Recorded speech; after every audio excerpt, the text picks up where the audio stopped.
Now, breaking news from WRAL. Coverage you can count on. Breaking news this noon on the deadly plane crash in Chatham County. What a preliminary FAA report reveals about the moment leading up to that tragedy. And our risk for heat-related injury over the weekend is moderate to major. I'll show you how hot it will feel. Not only have companies not demonstrated that their platforms are safe for kids, but there's growing evidence of harm. The nation's top physician calls on Congress to mandate warning labels on social media platforms to keep kids safe. We have a hot week ahead, but the humidity will be tolerable for the next few days. That's the plus side, I guess. Good afternoon to you. I'm Jeff Hogan. And I'm Michelle McConaughey in for Renee Chu. Thanks for joining us. Elizabeth Gardner is in the WRAL Severe Weather Center with a look at what could be some dangerous heat for the weekend, Elizabeth. We could see temperatures near record highs and a heat index well over 100 degrees. So we do have extreme heat headed our way. For Saturday, a high of 98, but it's likely to feel much hotter than that. The record high 100, that was set back in 2022. On Sunday, 98, and the record was 100 back in 1986. It's more likely to feel like closer to 105, and 105 puts us in the criteria for a heat advisory. That's something that comes from the National Weather Service, so if that gets issued, we'll let you know right away. But this is a new product that we're sharing with you. This is a look at our heat risk, and it's on a map, and so the red shaded area is where we have major heat risk. That would be where the heat index would likely be at 105 or slightly higher. The orange shaded area would be a heat index closer to 100. Now we look at Sunday, and with just a little additional heat and a slight jump in our humidity, we're under major and then extreme in just a few pockets. So again, that heat index likely to be 105 or maybe even slightly higher than that. This would be the first real heat wave that we've seen so far this year, and certainly the first heat advisory if we end up under a heat advisory. So something that we need to take seriously. It looks like it could last well into next week too, all the way through June 26th. Much of the country has the potential for above normal temperatures. Breaking news we're following this noon. A short time ago, the FAA released its preliminary report about the deadly plane crash in Chatham County. Let's get right out to WRL's Sean Gallagher in Siler City. And Sean, you've covered this story right from the beginning. What more do we know about this crash? Yeah, Jeff, the FAA's preliminary report says that airplane had engine issues before it crashed into some woods here in Siler City where it caught fire. Now, the report says this is the airplane that crashed, a Piper PA-28 built in 1969. This photo was posted on the Raleigh Executive Jetport website before the plane crashed Friday. We learned last night the aircraft was piloted by flight instructor McMillan Abernethy out of Raleigh Exec in Sanford. According to the company's website, Abernethy spent the last 2 years earning his certified flight instructor license with a lifelong interest in aviation. His bio included a quote saying he understands what it takes to be successful and that he pursued teaching to help others obtain their goals. According to the FAA website, Abernethy's license and medical records were up to date. Now, the passenger in this plane was a student named Justin Strauss out of Raleigh Highway Patrol, unable to provide ages for either of the occupants of that plane. Sean Gallagher, WRAL News, Siler City. A man drowned while fishing with friends at Jordan Lake over the weekend. Authorities say he waded out into the water and then disappeared. Chatham County Sheriff's Office identified the victim as 25-year-old Pradip Bujo. He was from Charlotte and was in town visiting friends. This is the fourth drowning WRAL has reported on at Jordan Lake in the last year. And with that in mind, the Chatham County Sheriff's Office recommends people wear a life jacket while at Jordan Lake. Also, be sure to only swim in designated areas. Supervise children closely and be aware of water conditions and your surroundings. The U.S. Surgeon General says the threat social media poses to children requires urgent action. Now, Dr. Vivek Murthy is demanding Congress put a label on apps similar to warning labels on cigarettes and alcohol. Dr. Murthy pointed to studies that reveal the impact social media has on depression. He spoke with today's Savannah Guthrie, who asked if social media platforms can do more to deter young people from becoming addicted to these apps. What has happened over the last nearly 2 decades that social media has been around is truly unconscionable when it comes to the health of our kids. We have allowed these platforms to exist, to evolve, to proliferate, to really occupy so much space in our children's lives. And our kids themselves are telling us about the mental health impact. I've just finished a college tour where I spent time with young people all around our country, and they brought up social media in every engagement we had, talking about how it makes them feel worse about their body image, how it makes them feel worse about their lives as they're constantly comparing themselves to others. But here's the thing, Savannah, many of them say that they can't get off it, because the platforms are often designed to maximize how much time our kids are spending on them, and despite the fact that many of them are experiencing harm. That has to change. It's why last year I called on Congress to put in place safety standards like we did for cars and other products to make social media safer. It is not okay for us to put the entire burden of managing this on parents. And Dr. Murthy says when Congress authorized warning labels for tobacco nearly half a century ago, the smoking rate in America was above 40%. Today, it's under 12%. He says labels were a big part of that and can also help manage social media platforms as well. Good afternoon. I'm Chris Lovingood in the WRAL Live Center with a breaking update. Within the past hour, we have learned that this man right here, 64-year-old Hinton Alston, is accused of attacking two women with a knife. This happened around this morning around 3:45. Deputies say they found a woman with a cut to her hand, and then a second victim was holding the suspect down. Now, Alston has since been charged with assault with a deadly weapon and misdemeanor domestic violence. The two women attacked were taken to the hospital and have since been released. As for court, Hinton could be in there by next Thursday, June 27th. WRAL is following a developing story near downtown Raleigh where a man was hurt during a shooting. Police were at the scene near Jones Street just after 1 this morning. WRAL's Heidi Kirk has details of this downtown shooting. That shooting happened just blocks away from the Raleigh Police Department where we're standing. We were there early in the morning and captured this video of about a dozen police officers on the scene. What we know so far is that one adult male was shot. That person has non-life-threatening injuries. Now, Raleigh police confirmed there's no suspect in custody at this time, but they are continuing to investigate. Heidi Kirk, WRAL News in Raleigh. Johnston County authorities are searching for a person after a high-speed chase. This was the scene from the WRAL breaking news tracker around 1 Sunday morning as a black car was being loaded onto a tow truck. The driver took off after crashing near the intersection of Highway 210 and North Pleasant Coates Road in Benson. In Johnston County, Smith's Farm Market lost a large part of its business because of a fire. It destroyed a barn filled with farm equipment and nursery offices as well. The fire started at the farm on Sanders Road around 3 o'clock Sunday morning. The business owners say they're now focused on cleaning up. People from the surrounding community are coming forward to show their support. They are precious. They are heart of this community, this place right here. Everybody comes and enjoys it, and all the cars line up. And we're told the popular market, the garden, and ice cream shack were not damaged. They're still open for customers. Major economic development news for our state this noon hour. A jet maker is bringing 2,500 jobs to the Triad and is set to open its facility today. WRAL's Ken Smith is here with what we know about Boom Supersonic. Ken. Yeah, Jeff, just before the top of the hour, the NBC affiliate in Winston-Salem streamed the ribbon cutting at the top of the hour. Governor Cooper headlined that ceremony of Overture Super Factory in Guilford County opening. There you see it right there. Boom Supersonic's jet building facility is located at the Piedmont Triad Airport in Greensboro. It's a giant pair of scissors the governor was using there. It's been in the planning and building phase since 2022 when the governor announced a $500 million investment from the company. It's expected to bring about 2,400 jobs to the region. The building would cover 150,000 square feet of manufacturing space with another 24,000 feet of office space. The Super Factory is where the company will build the faster than the speed of sound passenger jets. The company says it has the capacity to produce about 33 Overture airliners in the first assembly line and begin test flights. That first aircraft and those test flights could happen sometime in 2026. Wow. Well, some workers who file quarterly estimated income taxes, today's your day to pay up. That applies to those who are self-employed or those who have income that is not subject to withholding, such as having a side gig business. If you fail to pay quarterly, the IRS can hit you with big fines or penalties by waiting until next April 15th to pay. Last year, the average underpayment penalty was $500 per person.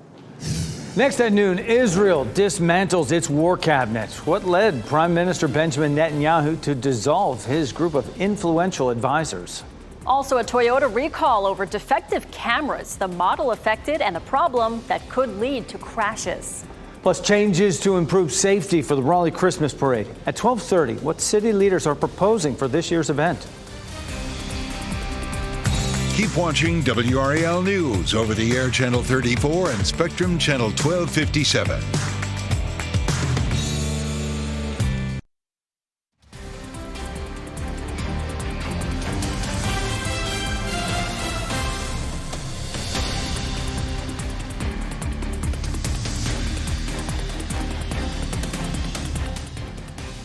Israeli Prime Minister Benjamin Netanyahu has dissolved the influential war cabinet that had previously steered the war in Gaza against Hamas militants. It's unclear who Prime Minister Netanyahu will now consult for matters concerning the war. NBC's Raf Sanchez reports the dismantling comes a week after an opposition leader withdrew from the body. Hey there, a major shakeup in Israel today as Prime Minister Benjamin Netanyahu announces he is dissolving the war cabinet that has been responsible for managing the war in Gaza these last 8 months. Now remember, this unity cabinet was kind of a team of rivals. It included Netanyahu's political rivals who joined the Israeli government just after the October 7th attacks.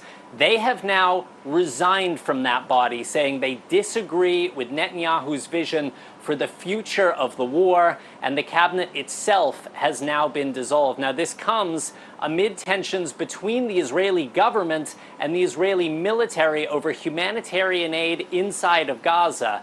The Israeli military announcing over the weekend it is putting in place these daily pauses of 11 hours to allow more humanitarian aid in through a specific area. This is eastern Rafah, near the Kerem Shalom crossing. The far right of Benjamin Netanyahu's government is blasting this decision. They say there should be less aid going to civilians in Gaza, not more. Now, all of this is happening during the Islamic holiday of Eid. You have families in Gaza who are trying to celebrate what is supposed to be a time of happiness, when parents buy their children new clothes, when families get together, and instead this is a holiday being celebrated among the horrors of war. Back to you. That was Raf Sanchez reporting. Hundreds of students streamed out of commencement at Stanford University as part of a pro-Palestinian walkout. The university has strived to give you the skills to listen to and learn from one another. Yeah, students stood up and walked out as the university president began delivering remarks. And during their exit, the would-be graduates were cheered on by their cohorts at the stadium. The event was organized to support students the school prohibited from the official ceremonies after they were arrested at previous pro-Palestinian protests. Good afternoon. Bringing you back into the WRAL Live Center for a breaking update. We've learned that second gentleman Doug Emhoff will actually be in Durham tomorrow, it seems, to be touring a lead pipe facility that's there, a removal site specifically. The EPA administrator is also slated to be there. And later in the day, second gentleman Emhoff is also going to be delivering some remarks that are highlighting the Biden-Harris administration's investments in safe drinking water for Americans. So we'll be watching very closely to see what else he might be doing here in North Carolina during his visit tomorrow. All right, thank you, Chris. Today, NC State is playing to stay alive in the College Baseball World Series. The Wolfpack is in the elimination bracket after losing 5-4 to Kentucky on Saturday. They'll play Florida. They're playing right now, or they'll play at 1 o'clock this afternoon, I should say. The loser of that game will go home. Also, UNC finding themselves in the elimination bracket as well. The Tar Heels lost last night to Tennessee 6-1. A team has to lose twice to be knocked out of the College World Series opening round. UNC will try to avoid that when they play Florida State in an elimination game tomorrow. Bull Durham came out 36 years ago this week, and over the weekend, the Bulls shared some behind-the-scenes pictures of that filming as it was going on. Kevin Costner both in front and behind the camera right there, cool. Keeping the uniform on and everything when he's behind the camera. Those are so neat. Back when they played at the Durham Athletic Park. Which is the DAP. Correct? That's what Elizabeth said it was, DAP. right? Not the DBAP, that where it is today, the DAP instead. That's right. And the DAP is still there. They still have events there, festivals, still that sort of beautiful, thing. yeah. So it's neat that, this day and age, things like that get torn down sometimes. So it's nice that we still have that in the community. And what a great movie that was. If you haven't seen it, I can't believe 36 years old. How is that possible? All right, let's talk about the tropics. We've been, of course, watching this area around Central America, and you can see a lot of convection. You see those dark red colors. Those are the cold cloud tops that are showing up. That just means that that's where storms are developing. So we're going to be watching the Gulf of Mexico. We're also going to be watching the area around the Bahamas. It doesn't look as interesting right now, and it only has a 30% chance of developing into a tropical system. But we are likely to see a wave developing here and moving up into the southeast, South Carolina, North Carolina. The question is, how much rain will we really see out of that? We're likely to see a big increase in humidity, but it may not be enough to bring us a lot of rain. This system, on the other hand, has a 70% chance of developing in the next 7 days. So it's possible that we would have a tropical depression or possibly a tropical storm developing here in the southern part of the Gulf of Mexico or the Bay of Campeche. So let's roll through that on Futurecast. And you can see plenty of moisture, lots of rain associated with this, but it doesn't start to get a closed circulation until we get to, say, Wednesday or Thursday. Now you can see that circulation there. Wednesday, we'll pause it there at 3 o'clock. Plenty of rain across the coast, the Gulf Coast of Texas, but it looks like that's going to most likely make landfall along the coast of Mexico, still sending some rain up into Texas. So Texas likely to see some heavy rain, especially closer to the coast, but the center of the circulation may stay south. All right, so this may not form a closed low, but it is likely to feed some moisture up in, some humidity for sure. There's 7 p.m. on Friday with some rain along the coast, but then after that, it just doesn't necessarily look like we're guaranteed to get a big push of moisture out of that. We do have a chance of an isolated shower or thunderstorm Friday, Saturday, or Sunday. Also, big heat,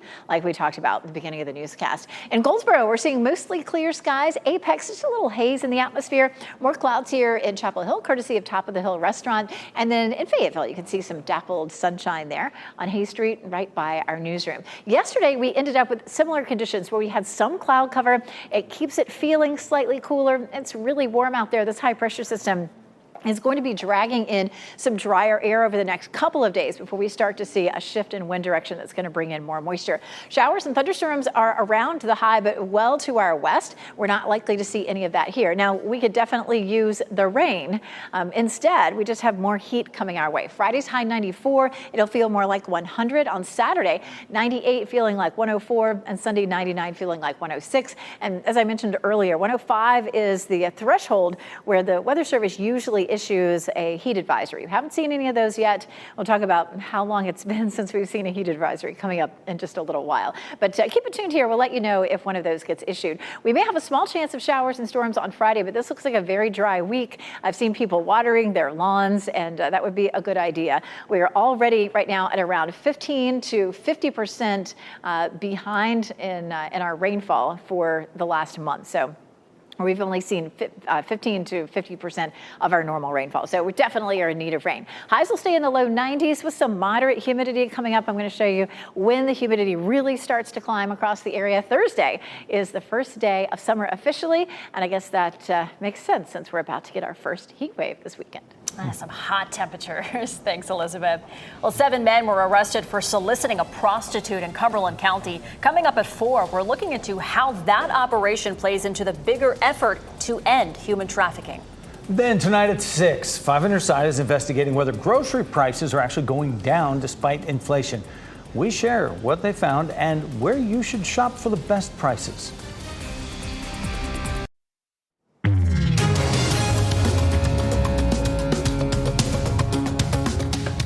Now is a great time to save thousands of dollars on a pre-owned electric vehicle. And a box office blowout has Disney and Pixar celebrating. Those are among today's business headlines with Maribel Aber.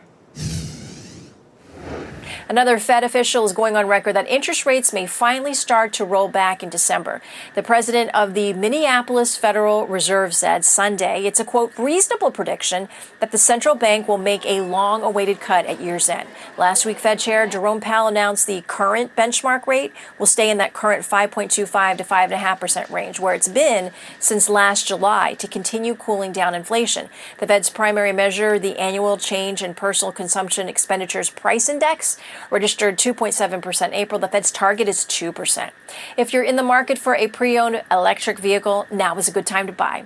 They're selling for thousands of dollars less on average right now compared to gas-powered models. Analysis done by IC Cars shows the premium once associated with EVs has evaporated, closing the pricing gap. They tracked prices on over 2 million used vehicles and found that a year ago, in June, used EV prices were more than 25% higher than their gas counterparts. However, last month, used EV prices were around 8% lower than gas-powered, with an overall annual price drop between 30 and 39%. Experts say reduced battery life and shorter range play into older EVs losing their premium appeal in the used market.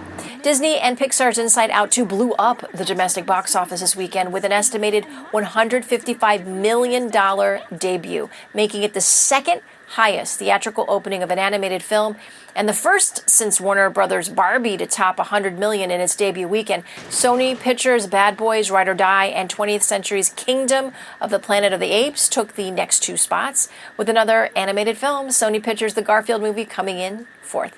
And those are your business headlines. I'm Maribel Aber at the NASDAQ Market Site. Toyota is recalling about 13,000 cars over concerns about a camera defect. Toyota says the cases for the front and rear view cameras in 2023 Crown vehicles can get water inside them, and that can cause the cameras to malfunction, which could increase the risk of crashes. Toyota says it will contact owners of recalled cars by August. You can also check Toyota's website to see if your car is in that recall. Now, McDonald's is pulling the plug on AI voice technology from drive-through ordering by July 26th. McDonald's has been running the trials at 100 stores since 2021 to evaluate speed and accuracy with AI order taking. The company also wanted to see if it reduced the need for ordering with employees. McDonald's plans to evaluate the service more thoroughly. The city of Raleigh could welcome floats back to the annual Christmas parade. The new stipulations that participants would have to meet. Plus, if you're in the market for a house, there is much more to buying than just the asking price. A list of yearly expenses to consider before signing on the dotted line. And here are your winning NC Education lottery numbers on your screen right now.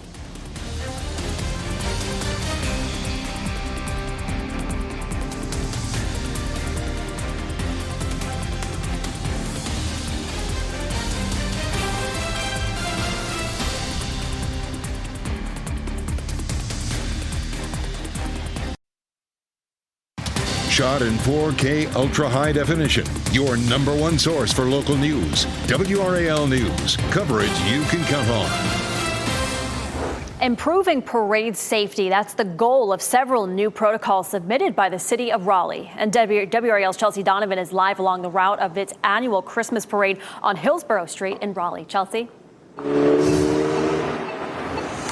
Yes, so Renee, this is the spot back in 2022 during the Raleigh Christmas Parade. You'll recall 11-year-old Haley Brooks was struck and killed by an out-of-control truck. And we've known now for the past 2 years that her family, as well as local politicians, have been pushing for stricter parade safety laws. Now, remember, you'll recall that after that tragedy, the city of Raleigh banned all motorized vehicles in all of their parades.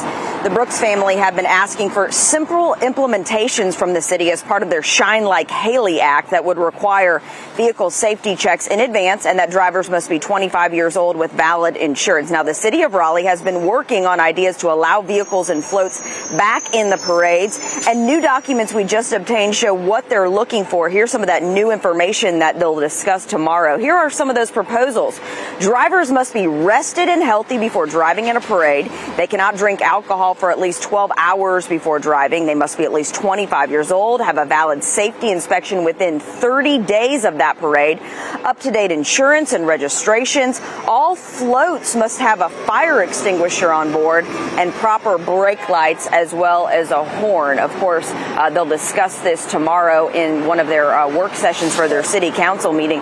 Also noted in one of the public documents that the city of Raleigh is also forming a parade safety working group that's designed to help carry out safe events, and they're actually partnering with a national organization called the Event Safety Alliance. They do things like make sure that the Rose Parade, the Kentucky Derby, and a lot of Disney events are safe. So we'll be anxious to hear more about what they will be discussing tomorrow. We're live in Raleigh. Chelsea Donovan, but WRAL News.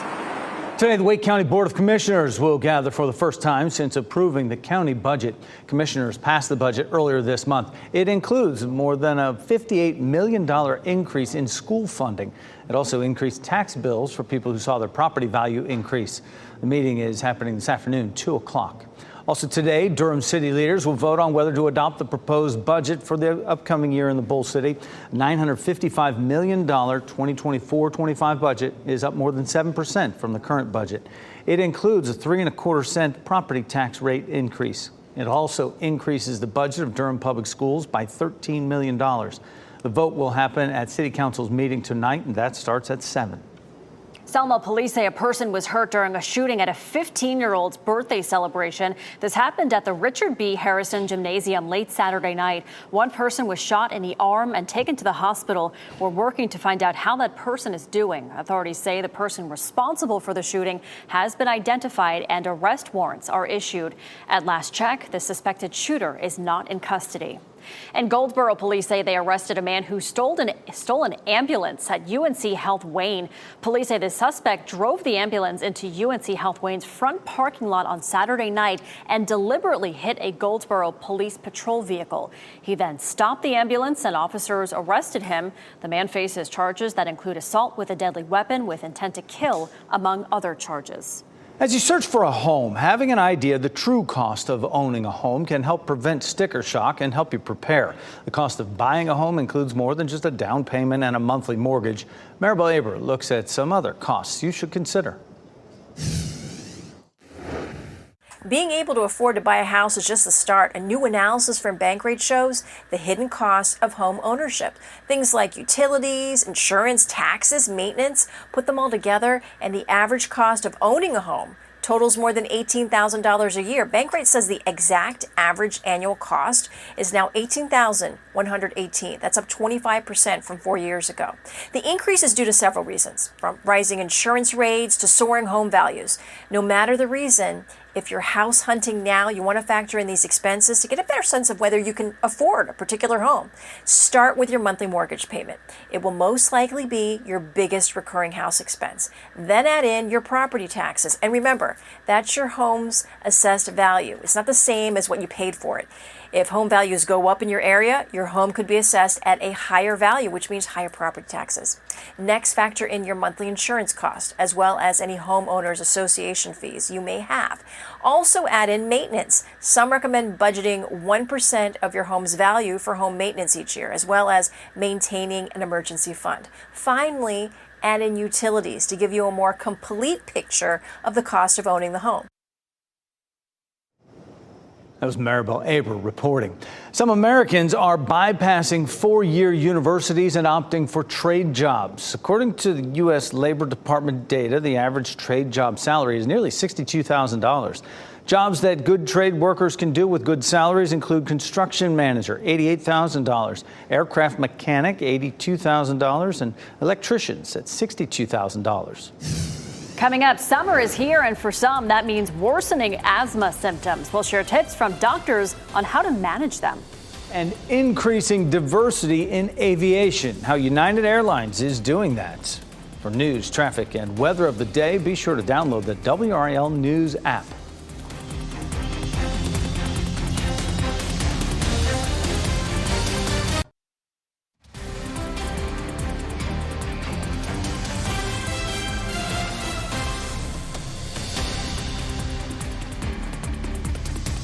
Because we just can't get enough of it. Showed you Pinehurst there once again as you watch WRAL News, available on YouTube TV and the WRAL app on your TV or streaming device. 1 in 4 parents say children under 6 are struggling to fall asleep and stay asleep due to anxiety. Worried kids were more likely to wake up crying, move to their parents' bed, or want parents to stay in their rooms with them. Nighttime routines are the best way to combat this. Brushing teeth, telling bedtime stories, praying, even having stuffed animals makes it easier for kids with anxiety to fall asleep. School's out for the summer and kids now have a lot of free time on their hands. Simply asking your child can be a good place to start. Talk to your kids about what they want to do. Sometimes you think, oh, this will be fun, and your kids have no interest, but there's something just as much fun. It's just not something that you thought of before. Yeah, along with being open to different ideas, it's important to encourage them to get outside. You can also take your child to the library and help them pick out a book to help cure summertime boredom and keep their minds sharp over the break. Over 25 million people in the U.S. have asthma, and this time of year, thunderstorms and summer weather can worsen symptoms. If allergies trigger asthma, doctors recommend the following: reduce exposure by staying indoors in times of high pollen, take allergy or asthma medicine as prescribed, and avoid touching your eyes. That's a big one. Also, keep windows closed. The humidity and wind associated with the thunderstorms break those pollens into very, very small particles that can be aerosolized very easily. The CDC says high-efficiency filters in your air conditioning system at home can also help stop outdoor allergens from coming inside. The agency says to just make sure your HVAC system can use high-efficiency filters before installing them. Well, this is what we call a party. The Olympic torch made its way across parts of the French Caribbean this weekend. How those crowds greeted the torchbearers. Also, I knew at an early age that flying airplanes is what I wanted to do for a living. How one of the nation's largest airlines is helping students at HBCUs soar into their career.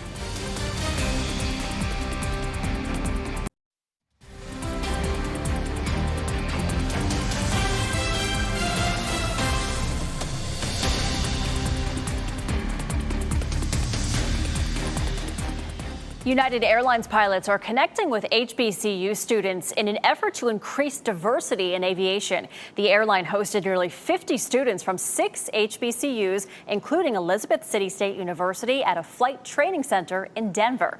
Janelle Finch shares why students and pilots say programs like this are vital to a diverse workforce.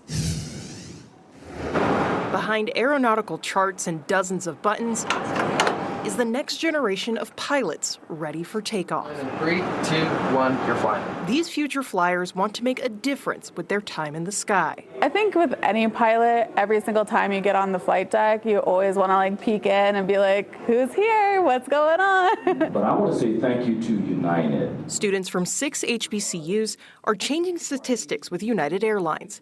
Of the airline's pilots and other frontline workers in 2023, 18.2% are Hispanic Latino, 15.1% are Black, and 48.1% are white. It's progress from 40 years ago when Michael Bonner started flying. I knew at an early age that flying airplanes is what I wanted to do for a living. He was used to being one of the only in his profession. He knows there's still a way to go. Ask for more, try to be more now as you're learning to be that aviation manager or that pilot, that professional pilot, and take advantage of every opportunity that you have to engage with those that do look like you, that are doing what you want to do. Don't pass up on any of those opportunities. As a retiring pilot, he's prepared to pass off his wings. Eliana Rothwell is studying to take over. Yeah, absolutely motivating, yeah. She's on the pilot track at Delaware State University. As we wrap things up, here's a look at a few of the headlines we're following today. Yeah, the FAA released its preliminary report about the deadly plane crash in Chatham County. It says the airplane had engine issues before crashing into the trees right here near the Siler City Airport, and then it caught on fire. The report says the plane was a single-engine Piper PA-28, built in 1969. We learned last night the aircraft was piloted by flight instructor McMillan Abernathy out of Raleigh Exec in Sanford, and the passenger in the plane was a student named Justin Strauss out of Raleigh. A man drowned while fishing with friends at Jordan Lake over the weekend. Authorities say 25-year-old Pradeep Ruhel waded into the water and then disappeared. He was from Charlotte and was in town visiting friends. This is the 4th drowning WRAL has covered at Jordan Lake in the last year. Officials recommend that people wear a life jacket while at Jordan Lake and only to swim in designated areas. Today, NC State baseball is trying to stay alive in the College World Series. So Wolfpack is in the elimination bracket after losing 5-4 to Kentucky Saturday. They'll play Florida 1 o'clock this afternoon. First pitch coming up in Omaha. The loser of that game will go home. UNC will play Florida State in an elimination game tomorrow. The Outsiders is the big winner at this year's Tony Awards. The adaptation of the 1983 movie took home the honor for Best Musical. Daniel Radcliffe also had a big night. The former Harry Potter star won the award for Featured Actor in a Musical for his role in Merrily We Roll Along. And Angelina Jolie is celebrating her first Tony. She was one of the producers of The Outsiders, which won for Best Musical. She is now halfway to an EGOT. She won an Oscar back in 1999 for Girl Interrupted. A surprise performance at the Tony Awards has a lot of folks talking this morning, and Jay-Z joined Alicia Keys on stage to sing Empire State of Mind. It's a big night for Keys. Her semi-autobiographical musical Hell's Kitchen won 2 awards. Our pets of the day are sisters with hearts of gold. Sky is a beautiful tiger, and her sister Lux is a sweet tortoiseshell that had a hard start. They have a tender-hearted brother that is a gray tiger who is the runt of the litter. And these precious domestic short-haired kittens are in need of tender, loving care with a gentle family. Chance is a loving little guy sporting his black medium-haired coat. And when he's finished playing, he always seems to find someone to snuggle and fall asleep next to. If you can assure a safe and loving home for any of these precious kittens, contact AARF. Tonight, people living in Charlotte share feedback on the plan to renovate the Carolina Panthers Stadium. It's a $650 million proposal. What people for and against the idea have to say about it. NBC News Daily is coming up next on WRAL. Your next local news update is in 30 minutes. You can also get breaking news updates anytime with our WRAL News app. Enjoy the sunshine. Try to stay cool. It's a hot one out there.